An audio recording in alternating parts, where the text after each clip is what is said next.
En politique, parfois, un tout petit détail peut tout faire basculer. Au Togo, c'est exactement ce qui est en train de se passer.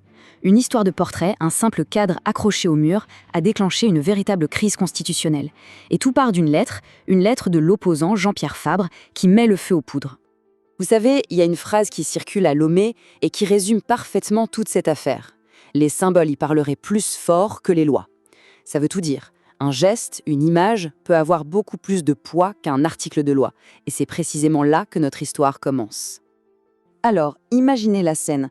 Partout dans le pays, dans les préfectures, les mairies, les écoles, on décroche le portrait officiel du chef de l'État pour le remplacer par un autre.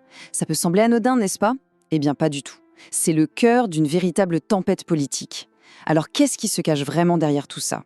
Bon, rentrons dans le vif du sujet. Tout démarre donc avec cette lettre. Une protestation officielle de Jean-Pierre Fabre, le chef de l'opposition. C'est ce document qui va tout déclencher. Pour bien comprendre l'histoire, il faut avoir en tête les trois personnages principaux. D'un côté, on a Jean-Pierre Fabre, le leader historique de l'opposition. Et face à lui, les deux têtes du pouvoir exécutif. Jean-Lucien Savy de Tové, qui est le président de la République, un rôle devenu plus symbolique, et Faure Gnassingbé, le président du Conseil des ministres, qui lui détient le pouvoir réel. Et dans sa lettre, Fabre ne mâche pas ses mots. Pour lui, ce changement de portrait, c'est pas une question d'écho, c'est une violation patente de l'esprit et de la lettre de la Constitution. Le ton est donné, l'enjeu est posé, c'est grave. Mais alors pourquoi? Pourquoi une histoire de portrait prend de telles proportions? Eh bien, pour le comprendre, il faut se pencher sur la nouvelle architecture du pouvoir au Togo, une architecture qui a complètement changé avec une récente réforme constitutionnelle.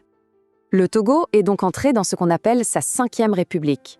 C'est un régime parlementaire. En gros, le pouvoir exécutif est maintenant divisé en deux. D'un côté, un chef de l'État, le président, et de l'autre, un chef du gouvernement qu'on appelle le président du Conseil.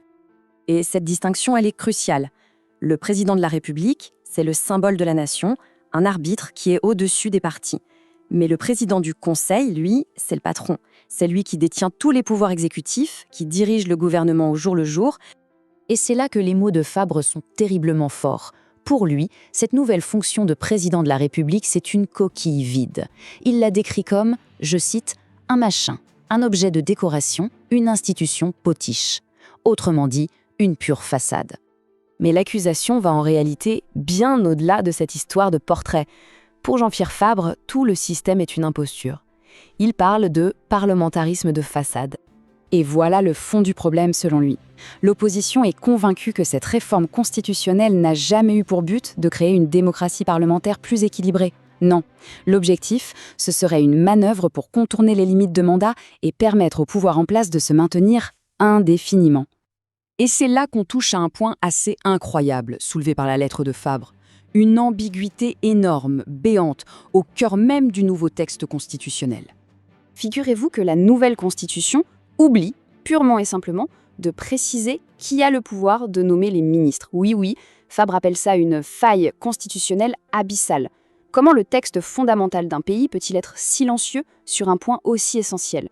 La conséquence, elle est directe et explosive. Puisque la Constitution ne dit rien, Fabre estime que le décret qui a nommé l'actuel gouvernement, il n'a aucune base légale. C'est, selon ses propres termes, un acte de pure usurpation de compétences. Mais la lettre de Fabre ne fait pas que critiquer. Elle se termine sur une note différente.